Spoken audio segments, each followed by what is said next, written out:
that's what I really enjoy. I mean, you have those memorable moments, and even when the bugs are incredibly brutal, every once in a while you get like a nice windy day, and it gives you some relief, and you can just bask in the glory of the moment. Oh, it's windy, there's no bugs, and I love doing that. I love seeing an animal I've never seen before, like a wolverine or a lynx. It feels so special in that moment to see this animal, and like only a handful of people will ever get to see like one of these animals alone in the wilderness. It's such a special feeling. Ladies and gentlemen, I'm here with Adam Shoalts. Adam has written two of the books that I've read most recently. He's written Alone Against the North and Beyond the Trees, and he's done some amazing exploration work in northern Canada. He's just gotten back from the Hudson Bay Lowlands. Where were you this time, Adam? I was right in the heart of the Hudson Bay Lowlands. So I canoed from the Trans-Canada Highway north, sort of snaking my way north, up rivers, down rivers, up creeks. And I went about 500-600 kilometers right into the heart of the lowlands, which is one of my favorite environments. It's mostly muskeg and subarctic forests. So that's where I wanted to be. I figured, why not go alone into the heart of one of the last truly great wildernesses in the world right now in this summer. So that's what I wanted to do. I'll totally agree with you that it's one of the last unexplored wildernesses, but certain people out there would say, of course it's unexplored because you've got 1 trillion blackflies there guarding it. How were the bugs? Well, the Hudson Bay Lowlands is known for having the highest concentration of blood-sucking insects in the entire world. So, pretty much all the time the bugs are brutal. I mean, they're just really bad. I mean, there's a lot of environments that have dense concentrations of black flies and mosquitoes, but the Hudson Bay Lowlands is like a whole nother level. I mean, I call it the water world because it's more water than land. It's a very, sodden environment, mostly a bog and muskeg. So a lot of the time you're just looking for dry ground because you're walking around in swamp all the time, but that swamp makes excellent mosquito habitat. So that's why there's so many of them there. Yeah. I just read something because last time I was up north, I was just overwhelmed again by black flies and mosquitoes. I'm wondering how many black flies there are in northern Canada.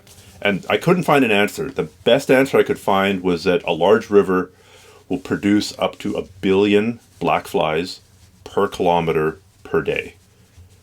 So the overall number is trillions of black flies. Easily. And it just seems insane. I don't know. Were you on any large rivers on this last trip? Would you name? Yeah, well, actually, one of the large rivers I traveled on just briefly because I had kind of a zigzagging route. That's kind of what I like to do, travel on like dozens of different waterways. But I did 62 kilometers upriver on the Albany River, which is the longest river in the Hudson Bay Lowlands. It's almost 1,000 kilometers long. So I just had a brief sort of zigzag along it for 62 kilometers. Then I left it and went up another tributary. But this summer, I mean, the black flies were the least of my worries as far as blood-sucking insects went. There's actually a lot of deer flies and horse flies there. So some days I'd have like 100 horse flies just buzzing around me and biting me. And, when a horse fly bites you, it's more like a bee sting. Like it actually leaves a welt behind. So those can be nastier than even all the little black flies. You think it was just a different amount of rain this year or warmer weather or Oh, something definitely else? Definitely the warmer weather. It was the warmest weather I've ever seen on an expedition in northern Canada. There was like this heat wave. Temperatures were over 30 degrees Celsius. So that whenever it was hot like that, it brings out the horse flies, definitely. Mm-hmm. So in case somebody wants to follow along on a map, where did you start and where did you finish? Like, let's just give an example of the kind of route that you're known for taking. On my most recent journey, like just last week? Yeah. Okay, so, if you're driving along the northern route of the Trans-Canada Highway, which is just past Hearst, Ontario. People can look up Hearst on Google Maps if they like. The first bridge you would come to west of town, about a half hour outside of town. I literally just stopped at that bridge. My brother dropped me off, and I just put in my canoe there and went downstream. And then after about 300 kilometers downstream, I started going upstream. What river was that? That's the Kabanaghan River. So, but then I went down that river, tributary to another river, into another river, eventually down into the Albany River, up the Albany River, then left the Albany River, started going up a creek, went up a creek for a while, then through a lake, then up another creek, and then into another lake, and then just started going up smaller and smaller creeks, and then portaging across different watersheds into more and more isolated lakes. So yeah, just a lot of. Where did you end up? Just a lake in the heart of the lowlands. So yeah. Then I got picked up. What would drive you to pick that particular route? I mean, in your book, I'm going to pitch it again, Beyond the Trees. There was a definite mission, right? That was to like travel west to east as high as you could within the country of Canada, linking together rivers that mostly flow south to north, and so that had like a definitive goal. Was this more just like a bumping around? Was this a 4-atom trip, or was there a North Star guiding you here? Well, I always do like different projects along the way. So I have a bunch of different expeditions that are ongoing about documenting different species of flora and fauna. So I'm always looking for like different species of snakes and different species of moss and lichens. But this was definitely more of a personal trip. The 2017 trip that you reference in my book there, Beyond the Trees, that was like very much a Canada 150 project. Let's do a journey across the 3 Northern Territories, where this was more of like the summer of COVID. I think I just want to go away and be alone in the wilderness, and not leave my own backyard, so to speak. So I'm just staying in Ontario's north, and not leaving the province at all, and just going in an environment where I frequently do trips. And I've done canoe journeys all across the Hudson Bay Lowlands, from up in polar bear territory, right on the coast of Hudson Bay, down to the southernmost parts along the coast of James Bay. And this was an area that I hadn't really been in since I was a teenager. So I kind of wanted to go back there and then go beyond it into some newer areas that I haven't been to previously. So it was more of just a personal journey in that respect, just a place that I enjoy being in despite the bugs, and wanted to go back to this summer. I want to get back to enjoying it despite the bugs, but I got to ask, do you ever come back from being in the bush, after 20 days, 30 days, 60 days and go, my God, the world's gone crazy? Not anymore, because it's a pretty crazy summer. Yeah, really? Well, nowadays, it's like it's been a pretty crazy year. So it's not like I went away expecting things to be normal when I came back. I kind of accepted that this is just the way the world is now. So nothing really surprises me or phases me. I don't really read the news. Since I've come back, I haven't read the news at all. So unless something comes directly across my desk, I never know what's really going on. My news is different than most people's news. Like, if I see beech trees all of a sudden are dying around me, I'm like, what the heck is going on with all these beech trees? And I'm reading up on this new horrifying disease, this beech leaf disease, which was just documented in Canada for the first time, I think, in the last 12 months. But it was known to be in the United States, and now it's spread into Ontario. And it's extremely alarming, because beech trees are, one, such wonderful, nice trees, and they're so important to the health of the forest. And this disease is just absolutely devastating. It's kind of like the new emerald ash. Southern Ontario is basically beech maple forest for thousands of kilometers. Yeah, it's such a characteristic tree of Southern Ontario and in the Algonquin area. And this is like, if this disease isn't stopped, and it probably won't be, you're looking at the complete devastation of beech trees. And there's Dutch elm disease all over again. Yeah, even worse than Dutch elm disease. There's still elm trees you can find out in the woods, but it's more, I would say, more like ash, where like they're looking at 99% die off of ash because of an invasive species. And this is going to be just as bad as that. So I'm like trying to say, like, why? How do we get the news to report on what's happening to beech trees? Because it's really, like, right now the state of things is that it's a hopeless case. Like, we're not going to be able to save beech trees.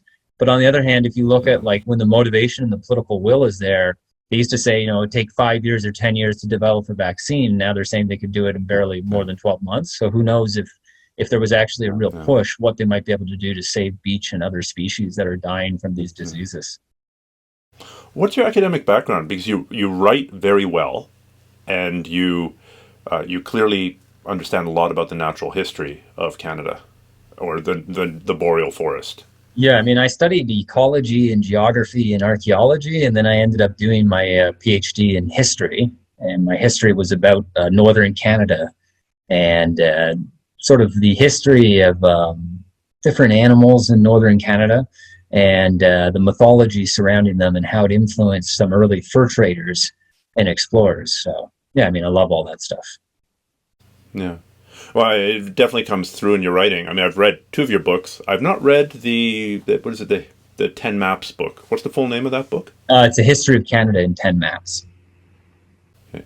Tell me a little bit about that. Why would I want to read? I mean, I love maps. It's not going to be a difficult sell. Maps have gotten me into tons of trouble. Looking at maps and a couple hours later going, man, I think I can get from here to there. And then that being the project for the next year. So it's not a difficult sell, but pretending I didn't really like maps, why would I want to read that book? Oh, it's very much an adventure book. I mean, that is the book for anyone who thinks Canadian history is boring, or for anyone who would say they would never want to read a history book under any circumstances. You should give them a history of Canada in 10 maps. I say it's like Game of Thrones meets Canadian history. I mean, it's very much a swashbuckling tale of pirates and mutineers and adventure and war. I mean, 2 different chapters. It's a 10-chapter book, and 2 different chapters in the book begin with someone getting beheaded in the first chapter. Right. So it's a very much not your, I even say in the introduction, I mean, this is not your PG-13 version of Canadian history. This isn't what you learned in schools. This is Canada very much as a clash of empires. So it's an adventure story. I mean, it's got cannibalism in it. It's got grizzly bears eating people alive. It's got Champlain chopping off someone's head because they were plotting to portray him. It's very much this gripping story of Vikings and First Nations and voyageurs. It's an epic adventure story. And it wasn't my idea to write the book. I'd written those adventure books that you showed earlier. And the publisher came to me and said, look, we've had this idea for years. We've been kicking it around the office. We want someone to write this book about a history of Canada told through maps. And we wanted to kind of spice it up and make it exciting. And we think that maybe you would be the guy to do it. And originally I was like, oh, a book called 10 Maps, like nobody's ever going to read that. It's like the boringest title ever. But I accepted the challenge because I'd actually, when I was working on my PhD at McMaster University, I'd been a teaching assistant in a couple of different departments. I taught in classics where I was doing ancient history, ancient Rome and ancient Greece, and I did early Canadian history as well. And when we did ancient history, every student in that class, and they came from all different backgrounds. I mean, we had engineers and chemists and, computer programmers. They'd all take this course, and they'd be like their favorite course. They'd be so excited. They're like, the Battle of Thermopylae and Julius Caesar and Alexander the Great. This is really exciting stuff. And there was no problem in enticing them and getting them excited about the material. But then we would do early Canadian history, and every single student in the room would be like, this is so boring. This is so dull. I don't want to do this. And I would say, no, it is really exciting. I mean, Canadian history isn't boring. It's just Canadian historians are. And we need a better book that's going to give Canadian history, some of that drama and adventure that it's actually full of, we just never really hear of. So that's why I wrote the book. You kind of hinted at, and so I'm guessing here, you've got the story of Franklin in there, if you're talking about cannibalism. And it sounds like Henry Hudson exploring Hudson Bay? Yes, Henry Hudson's in there. Okay. And in fact, I tell a very interesting story about how Henry Hudson might have encountered one of Champlain's scouts, because Champlain took all these youths, guys like teenagers, and he dispatched them to go live with different indigenous nations as guides, learn the language, learn the country. And one of them actually comes back after years. So he took French youths? Yes, French youths. They actually traded. He got Wendat youths from his allies. They came and lived with him, learned the French language, and they went into the interior and learned the different native languages. So it was kind of like an exchange program. And it worked really well. It was like one of the advantages Champlain had over his English rivals, that he actually worked out this system. But anyways, one of his French youths comes back after a few years, and he tells this story that, he went on some crazy journey way to the north where he came to a saltwater sea, this big muddy saltwater bay, and he said he saw like English people there or Europeans. And Champlain and everyone else said, like, you're the biggest liar. You never went there. And he actually ends up abandoning him. And it's like a lot of stuff, pretty grim and gruesome. They just leave this poor French youth alone in the wilderness, and he ends up perishing there. He's never heard from again because they think he's a liar and a traitor. But it turns out that the actual summer that all of this happened was the exact same summer unbeknownst to Samuel de Champlain, that Henry Hudson, the navigator, had been cast adrift with a small band of loyal retainers in a small boat on the coast of James Bay, and probably wrecked there and perished. So it's actually conceivable that that was actually what Champlain's scout was reporting. But Champlain, of course, had absolutely no idea, he's in the middle of nowhere, that that had happened up on the coast of Hudson and James Bay, which he had only a very foggy idea about. And distances wise, we're talking about thousands of miles between. Yeah, absolutely. Yeah. I mean, it's an immense scale. I mean, that's one of the things I love about Canada, is just how massive it is. The distance from Newfoundland to Vancouver Island is greater than the distance from Newfoundland to Germany. I mean, you could take the entire Atlantic Ocean and put it, superimpose it over Canada, and we'd still have a lot of space left over. So, I mean, it's just a totally giant space. Yeah, it's insane.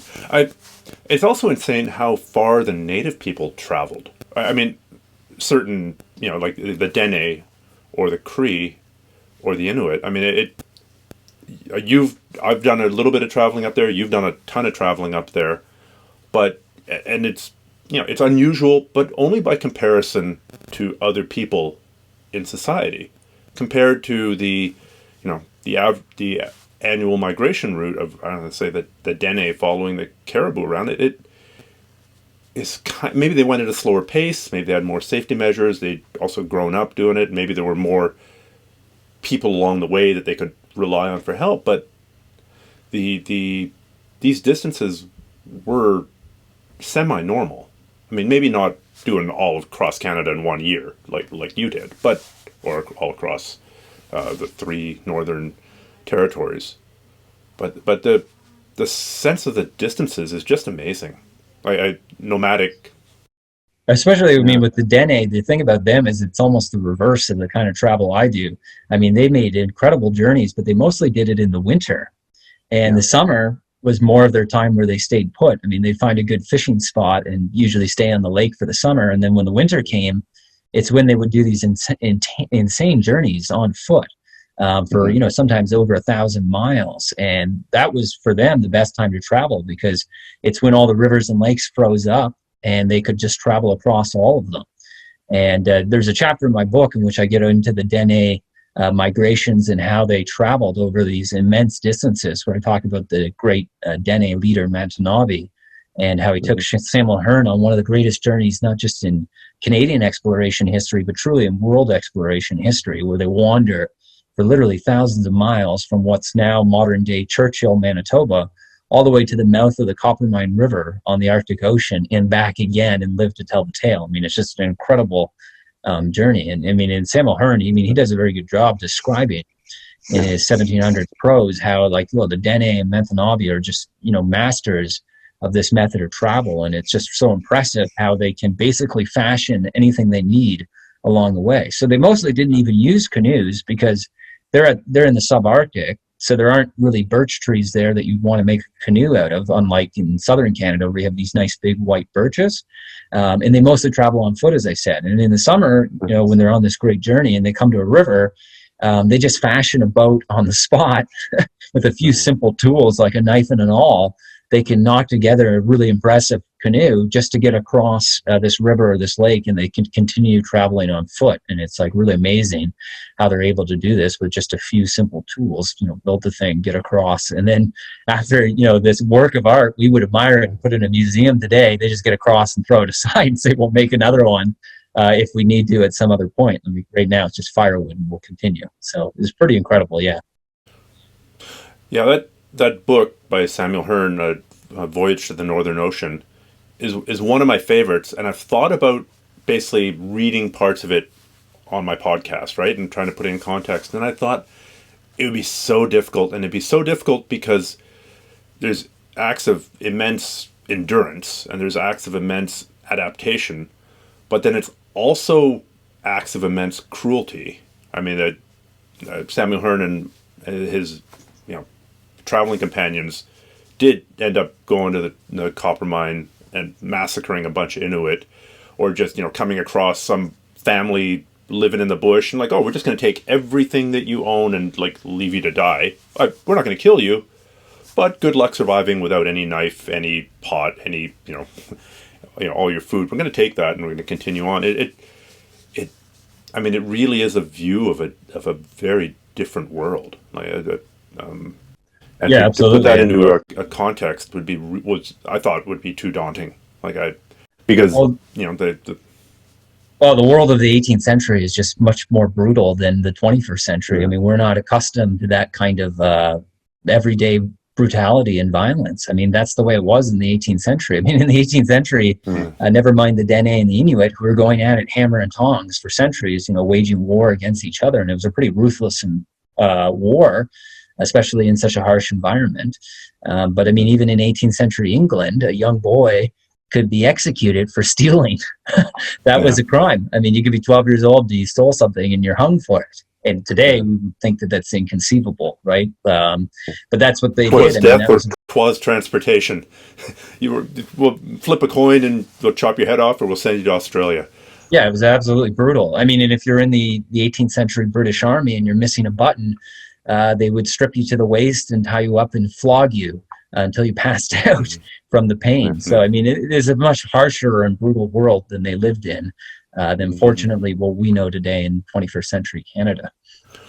So when you're poling your way up a river or portaging across some esker or whatever, are you often thinking about how the native people would have done the same thing 200 years ago, 2,000 years ago, 10,000 years ago?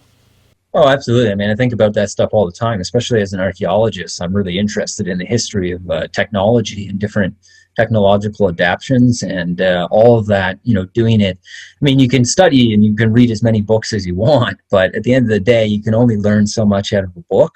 And if you really want to get a feel for things, you got to get out away from your desk and out into the wild and actually try to do things and experience things. And I think, doing that, you get certain insights and you learn things that you could never learn from reading a book. I mean, you could read 1,000 books and you never quite visualize it correctly in your head, or there's just some things that become kind of obvious when you're out there doing things that don't seem obvious at all. Give me an example.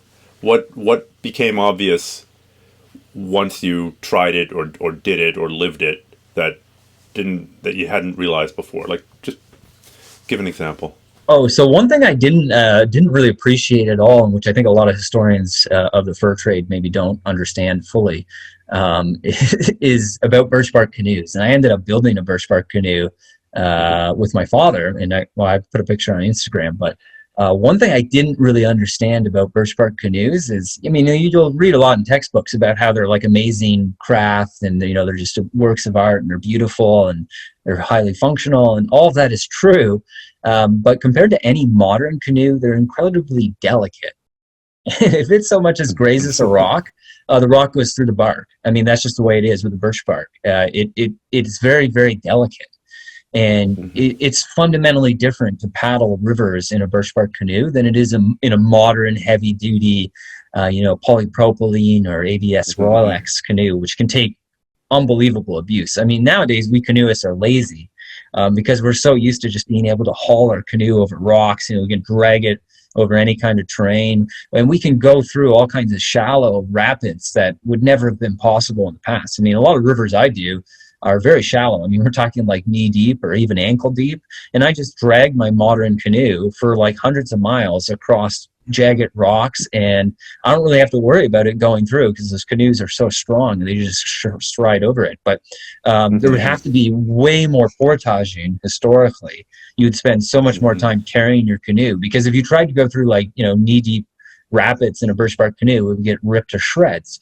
And actually, if you go back and read David Thompson's diary or Alexander Mackenzie's, it turns out like every day in their diary entry they're saying we repaired the canoes. And they had to actually carry with them enormous quantities of birch bark just for repairing the canoes. And it was really important. I mean, they had to find we need some spruce, we got to get the resin, and we need to repair these canoes. And you're just reading their diaries and you're thinking like, it can't actually be every day, but it's almost like every day they're having to repair these canoes because they're just getting punctured constantly. And you can read about it, but when I was actually out there, and I was realizing, it's fundamentally different now actually paddling this birch bark canoe. I'm way more conscious of stuff I don't even think of in a modern canoe. Like, where do I land? Like, you just take it for granted that you can land on shore and get out. But in a birchbark canoe, you got to be careful because there's rocks in the shallows, and you can't just go gliding into the shore and put a hole in your boat, because now you've lost valuable time having to repair this canoe. And of course, as you go further north, you become even more cautious in your movements because, as I mentioned earlier, in southern Canada, especially in certain areas and on the Canadian Shield, you've got a superabundance of birch trees. So at least you've got materials at hand. If you put a hole in your canoe, there's something to repair it with. But as you go further and further north into the subarctic, birch trees become few and far between, and eventually you get to a place where there are no more birch trees. So now you've got to be really, really careful in how you're using that canoe, because if you damage it, then you're not going to be able to repair it eventually. So yeah, well, that fundamentally changes everything. Your next project needs to be building a boat out of caribou hide or out of seal skin, or going like the Inuit did. Yeah, absolutely. And that's another case, right? Like the Inuit built their kayaks out of animal skins, as you said.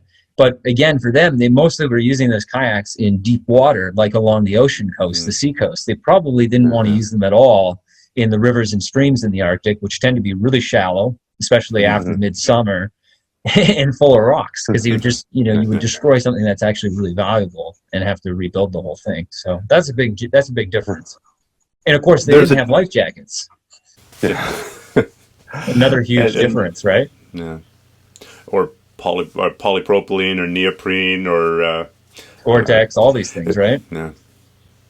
There's a technique that you've written about and that I've used where you're lining your boat down rapids. Basically, you attach one or two ropes to your boat and you send it down the rapids. You try and haul it into an eddy, and it allows you to run parts of a rapid, to get your stuff down a rapid without having to carry it. But I've often thought that really a big part of it is that when that boat hits a rock out in the middle of the rapids, you're not in the boat and you don't hear it. So you're not going down the rapid hearing crunch, crunch, crunch, and oh my God, my boat's being torn apart. It's still hitting all those rocks though. Maybe not with your weight in it. But it's another example of how sort of the technology allows us to do things that would have been done, that were still done, but done very, very differently. Yeah, absolutely. I mean, basically, and as by your we as can your take point, for granted. Tons of walking. Yeah. So the question that people are yelling at, their screens right now or their phones right now is like, why, given that bugs are so bad and given that it's so difficult, why do you enjoy doing it? Right? I mean, there's suffering involved, right? Are you a masochist? No, my feet always take a huge beating. I mean, I always lose my toenails from walking through these rivers and getting them crushed by rocks and things, and my shins are always all cut up and bruised from doing really bad portaging, and traveling upriver can be take a real beating on you when you're walking through those rivers.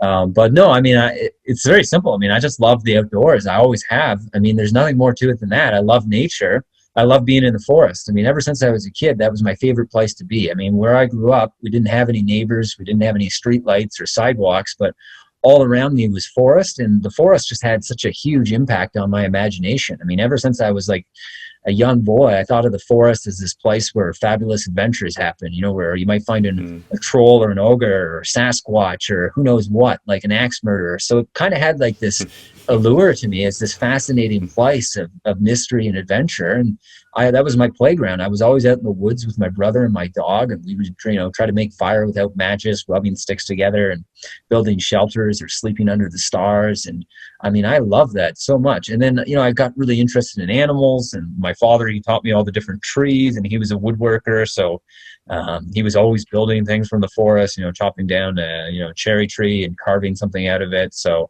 I got really immersed in the forest, and my fascination has never faded. I mean, I don't think it ever will at this point, but I'm still as enthusiastic and in love with the woods now as I ever was. And that's what I really enjoy. I mean, you have those memorable moments, and even when the bugs are incredibly brutal, every once in a while you get a nice windy day, and it gives you some relief, and you can just bask in the glory of the moment. Oh, it's windy, there's no bugs, and I love doing that. I love seeing an animal I've never seen before. like a wolverine or a lynx, it feels so special in that moment to see this animal. And like only a handful of people will ever get to see like one of these animals alone in the wilderness. It's such a special feeling. What are your secrets for dealing with the bugs? I mean, what's your patented 4-step process for not getting eaten alive? Well, I just sort of accept partly that it comes with the territory, and no matter what I do, I'm probably going to get eaten alive. So, for the most part, I do wear long sleeves and long pants. Like I never wear shorts or a t-shirt or any of that. It doesn't matter how hot it is. I would always cover up as much as I can and tuck my shirt into my pants. And I wear mesh bug nets, which they're somewhat effective. It seems like every trip just the head or the whole jacket? Just the head.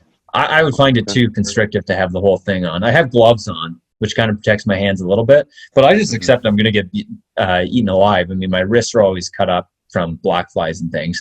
And I usually use bug spray just very sparingly. I didn't use bug spray at all on my most recent journey. I carry it with me if I could feel like I really need it, but for the most part, I just I don't really want to be putting this on me. And I have tried out something brand new in Canada, which I think came out in 2020, which is the permethrin clothing.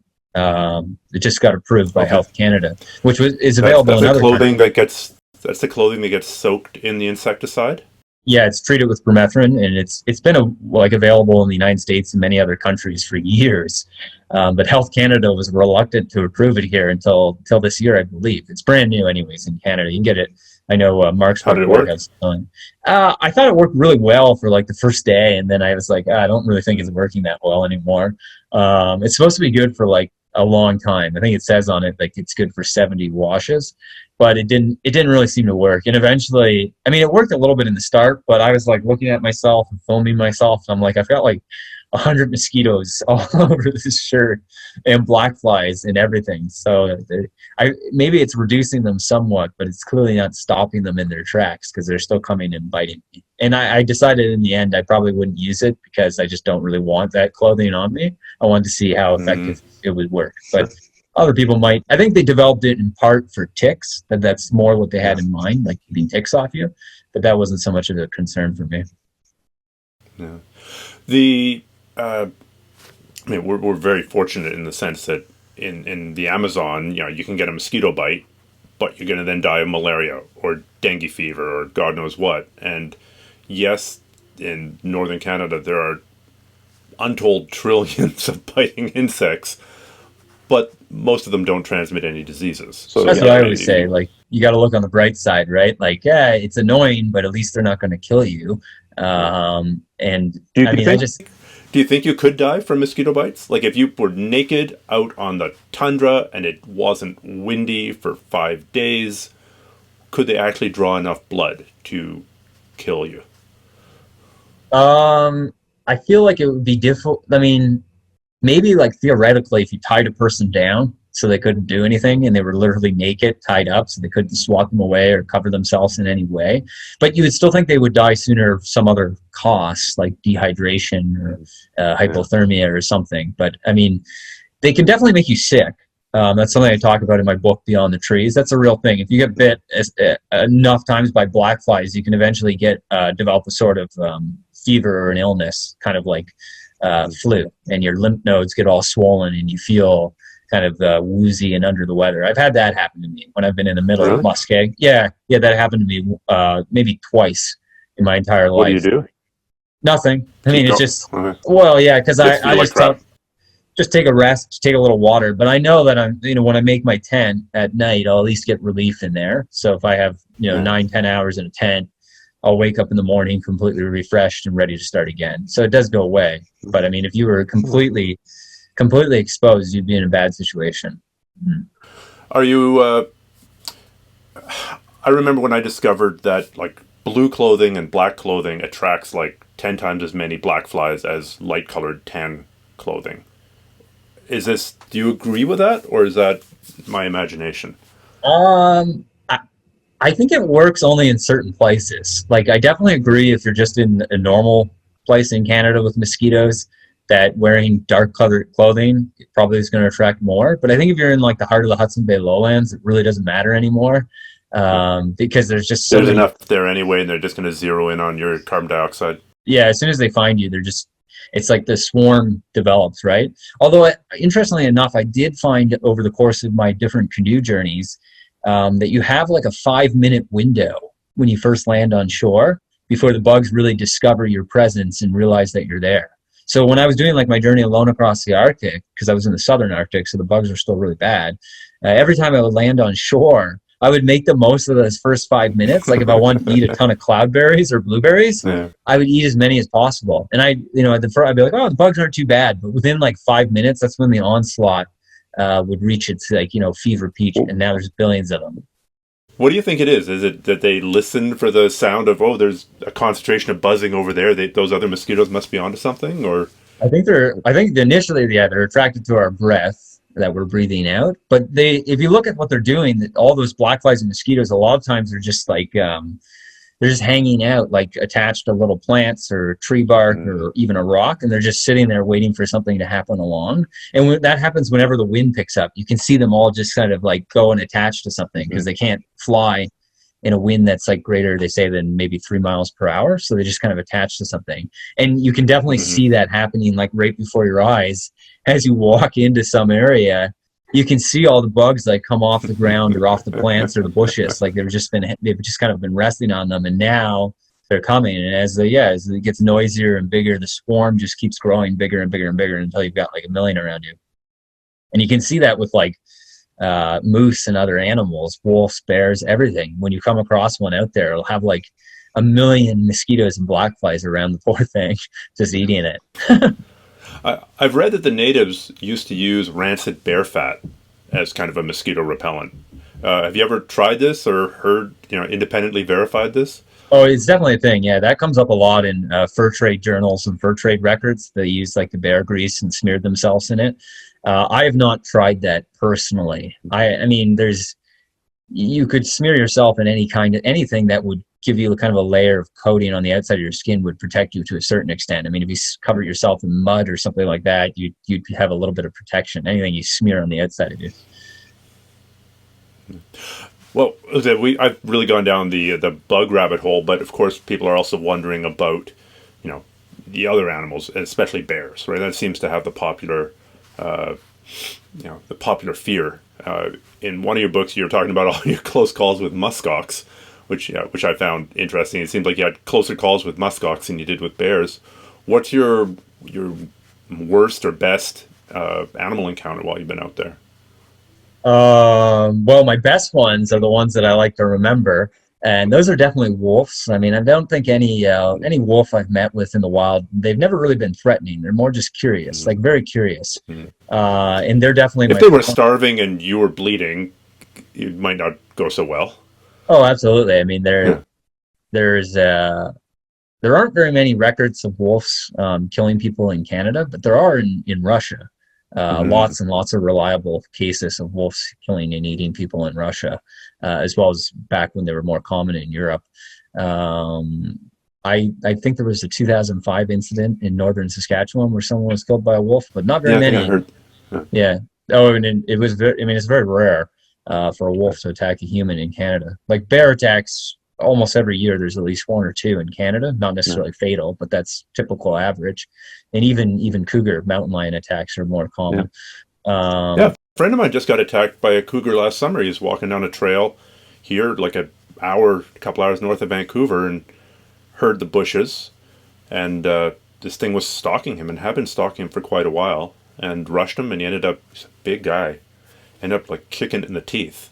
And he said, he's a big 250-pound, highly fit guy, can be very aggressive, and booted as hard as he could in the head, and he said it didn't move, and then it decided to back off on its terms, and so that if he had kept on going, it would have jumped on if he hadn't seen it or heard it and turned around and confronted it, it might well have jumped him from behind. So these things do happen. Oh, absolutely. I had a very similar mountain lion experience to that. Yeah, where I was in British Columbia, I was hiking alone.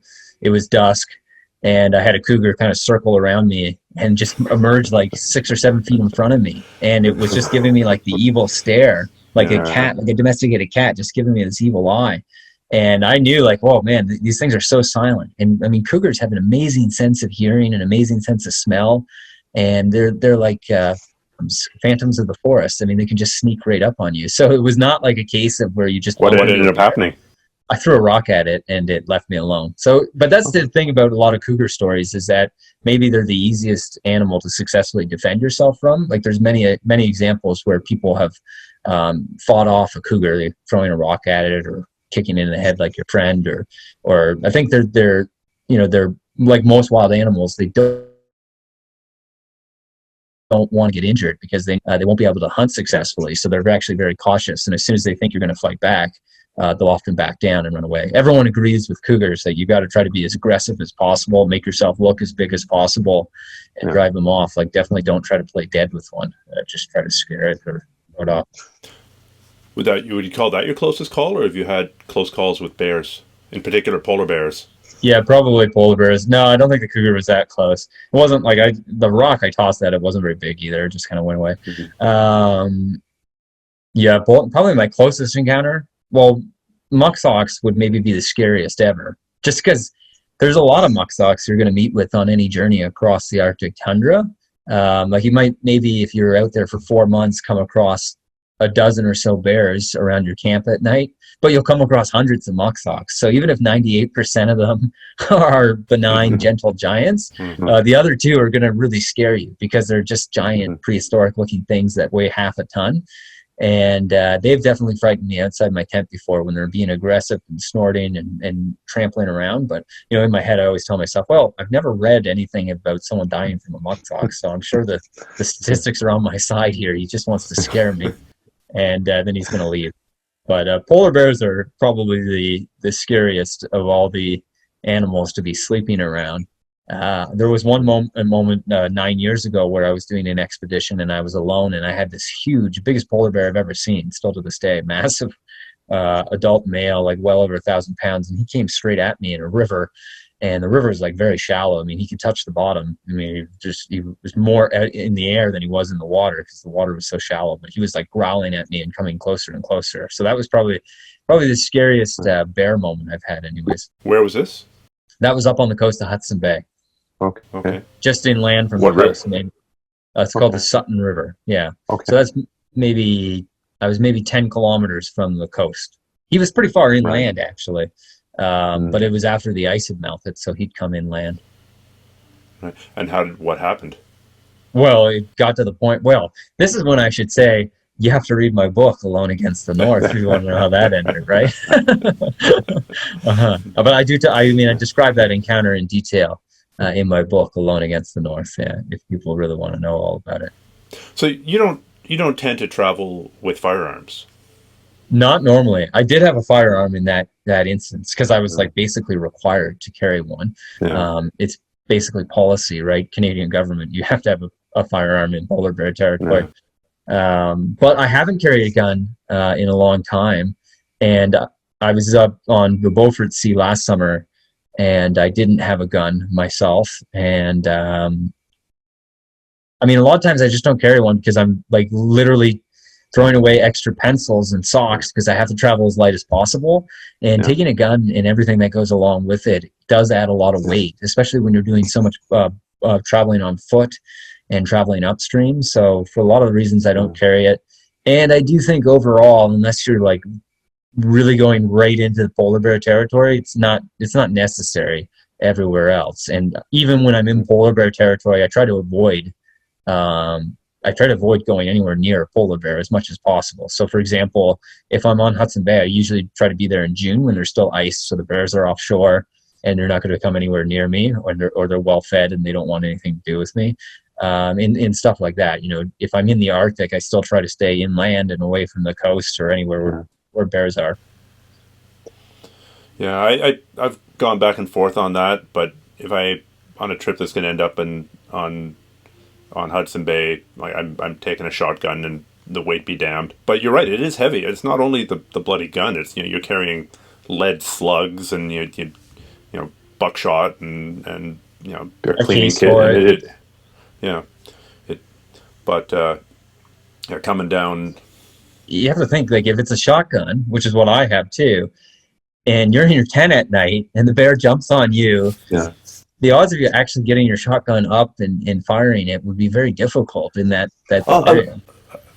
a friend of mine was doing the Seal River, which comes out north of Churchill. You've probably been on it. And they were camped at the mouth of the river waiting for a boat pickup.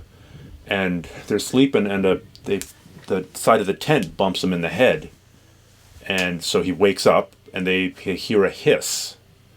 And it's it's a polar bear. He's going around the tent. He's trying to figure out what this thing is, and then this giant head on a super long neck comes in through the vestibule of the tent. And he just picks up a shotgun, hands it to his friend, who's a hunter, who shoots it in the throat at like 2 feet range through the mesh of the tent, and that didn't quite kill it. Then they had to shoot it a second time to kill it. So that's my sort of prototypical polar bear on the coast encounter story. So I guess I'm biased to think that 12 gauges work. And I always think of it as also if I lost all my food but not my gun, I could maybe shoot a geese if I have a bit of bird shot, or I could shoot a caribou if I had to. It's also kind of that's how the native people and the early explorers would have looked at their guns, primarily as food allocation or food procurement devices. And bear, if a bear comes into town, that's also more food. Now you don't have to go hunt a bear; he's come to you. Yeah, absolutely. I kind of use my fishing rod for like my emergency food Mm-hmm. supply. If I run out of my rations, then that's when I use my fishing rod for the fish. So, Mm-hmm. It doesn't seem like on your longer trips you've had a lot of time to fish. well, not on It's just the go go go. not on yeah on the journey I just did. I fished a lot more, but on my journey alone across the Arctic, that was very much a race against time. I knew like I can't afford to delay for anything, no watching beautiful sunrises or catching lake trout just because they're beautiful and good to eat.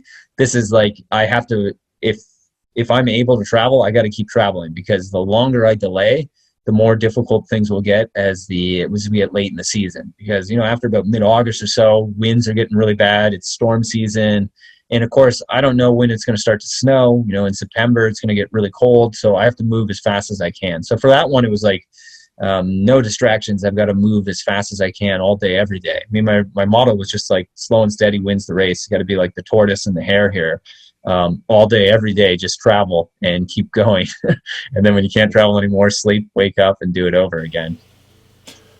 So tell me a little bit more, because you're way the hell up in I think just off the Copper Mine, or on the headwaters of the Copper Mine, and that, for people who don't know, like that's pretty remote Arctic stuff. It's not up on the Arctic islands, but if you pick the middle of nowhere, you're pretty close to there. And you came across like the secret resort of a 95-year-old billionaire. Oh yes, yeah. I described that in my book. So describe it for us. Well, these lakes You're in the paddling Arctic along. the lakes in the Arctic are vast, right? You're talking about lakes that are dozens of kilometers across in some cases. So I was following along the south shore of this one lake, and the far shore, the north shore, is pretty far away. I can't make it out very clearly.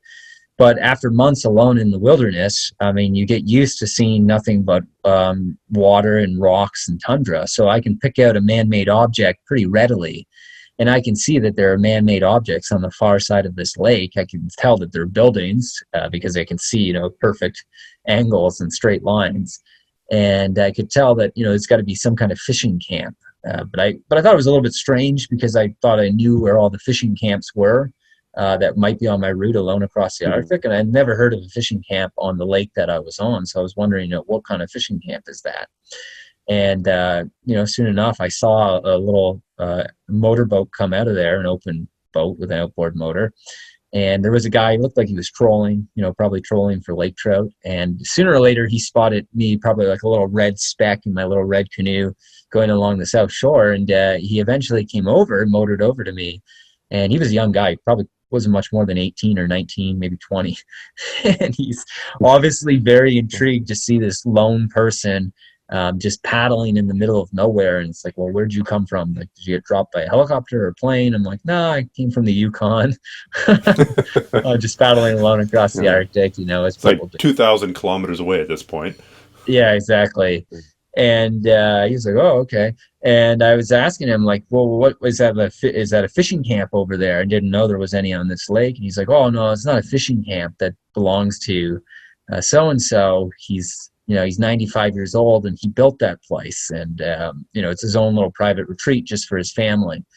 And he was an airline tycoon who owned an airline, and he built this place, like this fabulous little remote place tucked away from all the world, where he could go and fish and just be by himself and fly in there. And I was like, wow, that's pretty impressive. And he actually invited me to come in and get some orange juice, and I had to decline because, as I mentioned, I'm on a very tight schedule here.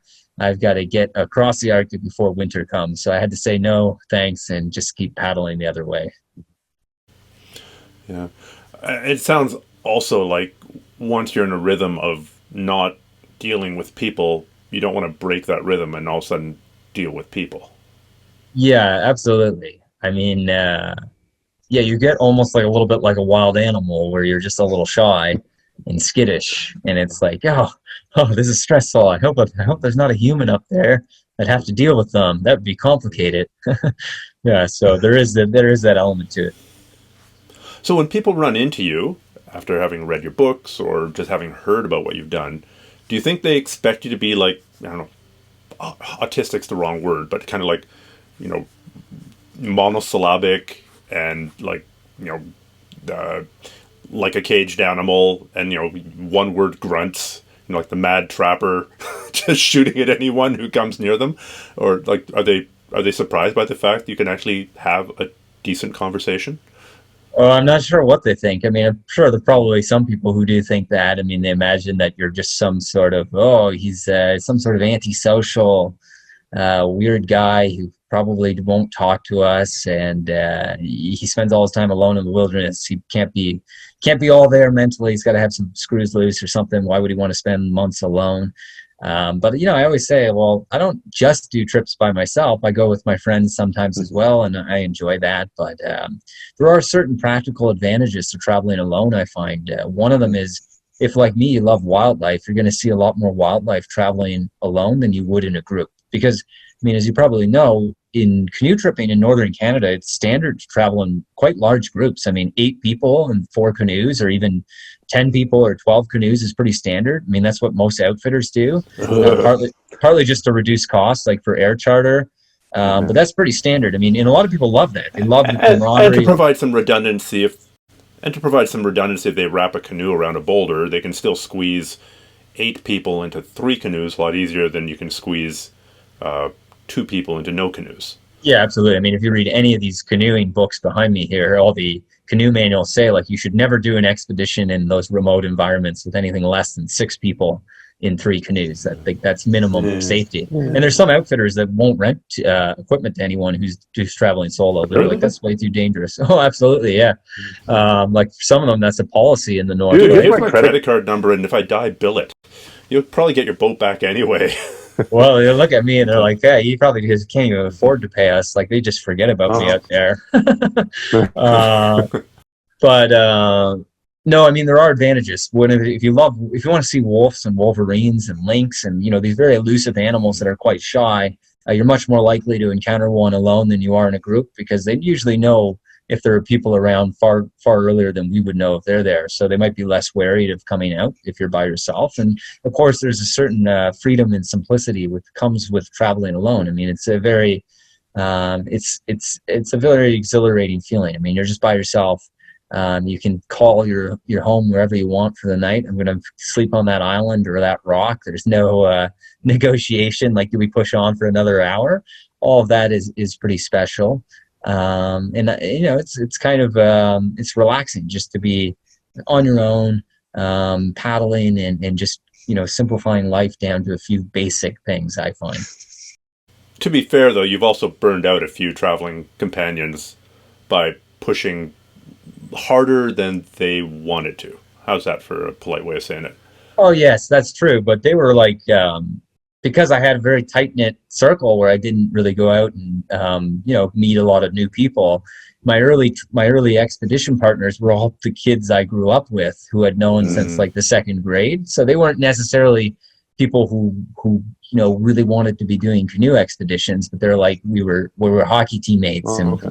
we were in, Mrs. Jansen's fourth grade class together. So it was kind of like we've been friends since we were kids. And Okay. of course, we would come with you here because you would come with us to somewhere you don't like to go. So it was kind of like that. But, Okay. Okay. that was an element of it too, that it wasn't something they would take to naturally, that they were just doing something with their old friend kind of thing. Have you ever had a problem with the solitude, being alone for that long? I mean, you've talked about the advantages, and there are obviously some sort of physical safety disadvantages of traveling alone. Like if you do break a leg, you're in a lot more trouble than if you broke your leg in a party of six. But have you had sort of psychological problems being on your own? Oh no, never. I mean, I actually find it really relaxing. I mean, I love just being alone in the wilderness. I find it, as I just said, relaxing. Like to me, it's not stressful. What's stressful is like modern life when you're dealing with traffic and social media and emails and 24/7 news cycles. That to me is what stresses people out. I mean, I think the reason why there's like rise in mental illness and these sorts of things is because humans are living as we were never really meant to live in, dense urban environments and concrete and asphalt and getting away from nature. To me, I say, spending a month or two alone in the wilderness, that's actually, it's slowing things down. It's very relaxing. I love that. I would never get stressed out over something like that. I would get stressed out over, I'm back home and I'm like, oh man, I have 100 emails and how am I going to answer all these? Or what is this tax thing I have to fill out here? Or that kind of stuff I think is stressful, paperwork and all the modern stuff. What's your? I just got to. There's a couple questions that people are going to want to know. So, like, what has been your closest call in the wilderness in terms of almost buying the farm? Well, I mean, there's been many things ranging from like, oh, well, that was a little bit stressful plane takeoff where I thought we were going to crash for sure, like on this float plane where we were just trying to take off from a really small river. Because some of these rivers, I mean, they're very difficult to land on or take off from because there's not a lot of deep water and the water is pretty shallow and there's not a lot of room for a landing strip. So there's definitely been moments like that. Mostly on the canoeing side of things, everything has been fine. There was one waterfall I went over, which was a little bit scary. But for the most part, I never feel that scared in my canoe. I mean, maybe the scariest moment is just being far from land on a big body of water. You're just crossing like huge amounts of open water and, shore is miles away. And I only usually do that in like very calm weather, but it can still be a little bit unnerving just to think like, wow, I'm so far from shore in such a slender little vessel and I'm all by myself here. And there has been a few times where like, oh, the wind's really picking up and I'm definitely not comfortable. Like dry land is going to feel very good when I get back on dry land because these waves are getting a little too big for comfort and it's, freezing cold.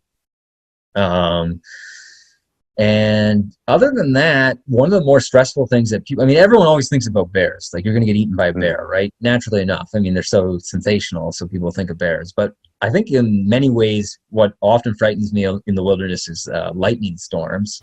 Because you think like, oh, you're not going to get struck by lightning, but it is actually more common than you would think. I think like in the United States, I'm not sure what the statistic is for Canada, but hundreds of people get struck by lightning every year in the United States. I think around 50 or so. And you're in a tent with metal poles. And often the highest object for miles around.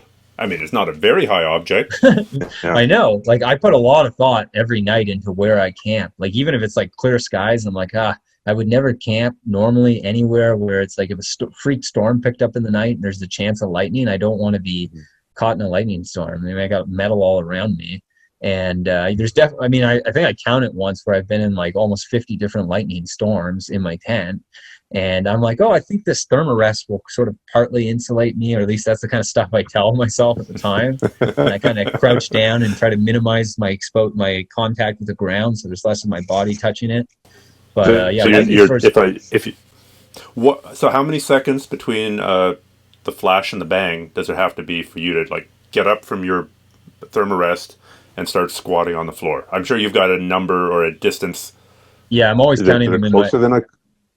I'm always counting them in my head, and then when it gets like really close, I'm like, okay, now I got to get up here. And I've like if I've had like my thermos beside me and it's like got metal on it, I'll like throw that away from my tent. Be like, I want to get all this stuff away from me as far as I can. But there's been like, yeah, I've been in some really stressful storms where it's like there's no delay in between the crack, the boom of thunder and the lightning. Like it's right here, right around me, and that can be a little bit stressful because in that circumstance, maybe more so than any other, you feel kind of like helpless. Like this is just out of my hands now. I've done everything. Rolling the dice, but and yeah, you can't really do anything more. Where with rapids or I was on the Kenogami once. I was ascending it from the Albany to Long Lac, and I was camped on a beautiful gravel bar, and it's just a lovely campsite, and set up the tent, and then a lightning storm came by at night, and I was like, oh man, I am the highest object for 50 meters, 100 meters, and ended up like getting out of the thing, going and squatting in the willows at the side of the river, and just being eaten alive by the bugs. And there's this lightning storm. Like, okay, I should pick my campsites more intelligently. I should pick them, closer to the forest anyway, so that the odds of getting hit are lower. I don't know what the math on that is. Well, I know that exact scenario that you described. Like I just coming down the river, I would see these beautiful gravel bars, and I'd be like, oh, that'd be such a nice place to sleep for the night. Like it's nice and open. I can spread my stuff out. And I would never take them. I'd be like, oh, the skies look good. But I'm like, no, I'm just going to have another buggy night in those willow bushes because I don't want to be in the scenario where my tent is like the highest object and I'm out on all these rocks on a gravel bar. So I would always skip over them and sleep among the willows and the alders. Just to jump back to your point about the bears being the sensational thing that everyone's worried about, I think statistically speaking, when canoeists have died, it's almost always been up flipping in the rapids and drowning, or out on a big lake, and the waves come, the wind comes up, and there's got to be 100 of those to every one bear attack. Yeah, I haven't looked at the statistics recently, but for most of the latter 20th century, by far the most common cause of death in the Canadian wilderness was hypothermia. And that was very common. If a canoe is capsized, they might die of hypothermia, even if they got to shore. I mean, some of the more famous canoe tragedies in Canadian history have been hypothermia like that, where they capsized and they were just, they couldn't get a fire started because they had hypothermia. And I used to get hypothermia quite regularly on my canoe trips. Well, I just accepted it as it comes with the territory because I couldn't afford any like fancy gear. I mean, I didn't own any like Gore-Tex clothing or Under Armour until maybe like 5 or 6 years ago, when I could afford it. And once I got that, I was like, oh man, this is such a luxury. I mean, I could just canoe through anything. I'll never get hypothermia with my Under Armour and like my my waterproof pants and my waterproof gear. So that's like another area where modern technology has really made things so much easier than they were in the past. I mean, when I say used to get hypothermia all the time, I mean like stage 1 where your teeth are just chattering and it's like very early. Like everyone gets that, they just don't think of it as hypothermia, but it is like the first stage of it if it were to progress, where you're just cold and wet all the time. Have you ever gotten to the later stages where you start making really bad decisions? No, thankfully. I've gotten to the next stage, which is where you can no longer feel your legs and you're like trying to walk and it's like, your legs are like rubber, like you feel like your legs are asleep and you're just like staggering around.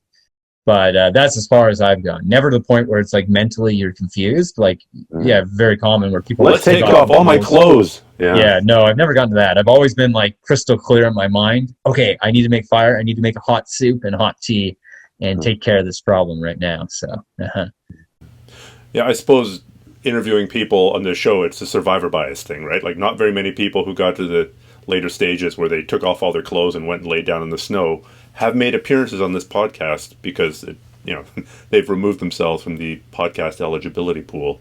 Yeah, absolutely. For the most part. If you get to that point, you're pretty much dependent on someone rescuing you then. Yeah. So now that we're talking about death and destruction and hypothermia and bears, but obviously are both big fans of the wilderness, what would you recommend to people who want to start doing more, either just more camping, more canoeing, or starting to get into solo tripping? If you could lay out, 2-year training plan to somebody who wants to do let's say 3 weeks alone in Algonquin Park, or 3 weeks alone paddling the Missinaibi up to Moosonee, right? It's a decent trip. It's not, epic. Other people have done that, but it'd still be an almost an unthinkable goal for a lot of people. What would be the training progression, if you want to call it a training progression, for people who want to do something like that?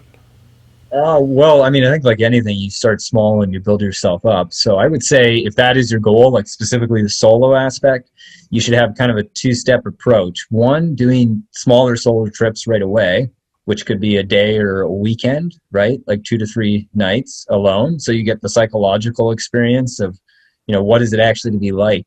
What's it like to be alone and isolated for that time?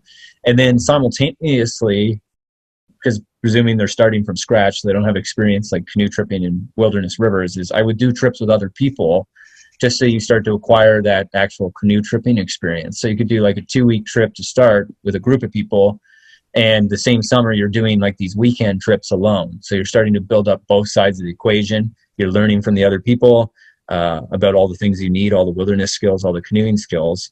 And you're also getting more confident alone by yourself by combining those 2 trips. And then once you've done a little bit of that, you can put them together, and now you're going to do 2 to 3 weeks alone by yourself. What sort of skills should they be concentrating on?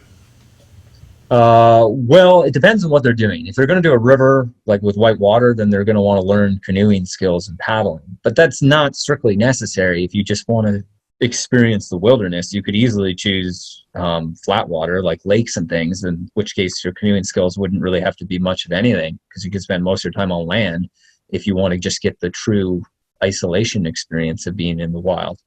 And that would maybe free you up to study other things. You could study birds and trees and those sorts of things. I do think it's really important to study trees because, getting to learn about different trees and how to identify them, it just adds so much color to the wilderness, because now it's not a tree. Oh, it's a beautiful black spruce that's over 200 years old. That's so cool and so fascinating. And, I'm going to make tea out of that spruce and get some vitamin C. And then it's like you start to read the forest around you. It's like, you're learning your alphabet almost. And the experience just becomes so much more as a result of that. So I wouldn't neglect studying birds and studying trees, because that will actually make the experience more rewarding. I think that's actually something a lot of people don't realize when they've only ever like watched it on TV, or they've seen a movie, or they've read a book, and then they go out into the wilderness for the first time.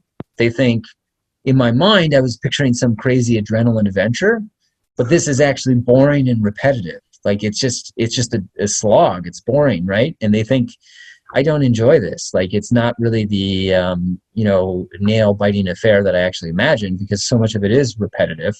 And you might have one adrenaline moment over the course of like 10 days, and the other 99% of the time you're just doing the same repetitive task over and over again. And that's why it's important that you actually get into trees and plants and birds and animal tracks and all these other things, because then the forest is going to come alive, outdoors is going to come alive, and it's actually going to not be boring at all. It's going to be fascinating when you can start to see and appreciate all these things. Like birding is something I really enjoy, and it's something that by far the most common type of wildlife you're going to see on any trip is birds. And a lot of these birds are birds you're not going to see anywhere else. So if you get a little into birding, it's going to add another dimension to your trip, and it's going to be important to motivate you mentally. You're going to be more excited to get out of your tent every morning and paddle around the next river bend, because you might see a Hudsonian godwit on the other bank over there. It's like you've never seen a Hudsonian godwit before. It's a completely cool bird that migrates like 7,000 kilometers to the Amazon jungle, then comes all the way up to the Canadian Arctic tundra. And it's like it's cool. But otherwise, you might have just been like, I don't know, some little brown bird. I don't care. So that kind of stuff, like, actually learning about that kind of stuff, I think is actually really important if you want to be successful in doing these trips, because it's going to kindle up your passion and your enthusiasm, which is maybe the single most important ingredient to actually succeed on these things. It's just to say, stay enthusiastic about what you're doing, and then you can put up with the bugs and the portages and the weather and all the rest of it. Where if you're not really in love with it, you're like, oh, like, why did I think I was going to enjoy this, right? I could be at a cottage somewhere on a dock, sitting in a Muskoka chair, drinking beer and listening to my iPad or something, right? Like they could be doing something else. So it is important not only to learn those skills, but actually, start to appreciate what you're doing and kindle up your enthusiasm for it. Okay. Oh, just it's really interesting to talk about the sort of understanding of the ecology aspect, or just knowing your birds, knowing your trees, because I don't think I've ever heard anybody else talk about that being important to sort of fortify you mentally. And I think yeah, it makes sense when you mention it that way. Because then it's like this is no longer like a difficult environment to overcome. It's like, oh, I love where I am. Like I can really appreciate the beauty of these ancient spruces, and I love these tamaracks, and I love seeing those lesser yellowlegs and little least sandpipers along the shore. Like now it's an environment that's actually starting to feel a little bit home-like, and you're actually starting to love it. And it's like, oh, I'm going to really miss all this. You recognize old friends as opposed to just everyone looking the same. Now, one of the curses of doing big trips, I know, is that as second you're done, everyone asks you, "Oh, what's next?" So I got to ask, do you have any adventures that are planned or that you're mulling around in your brain for maybe not next year, but an Arctic trip in the winter, or what are you thinking? Well, I have a lot of expeditions that I'm working on, more big ones, more small ones. I've got a couple ongoing projects that I'm doing, partly for the Royal Canadian Geographical Society, but also because I'm interested in it.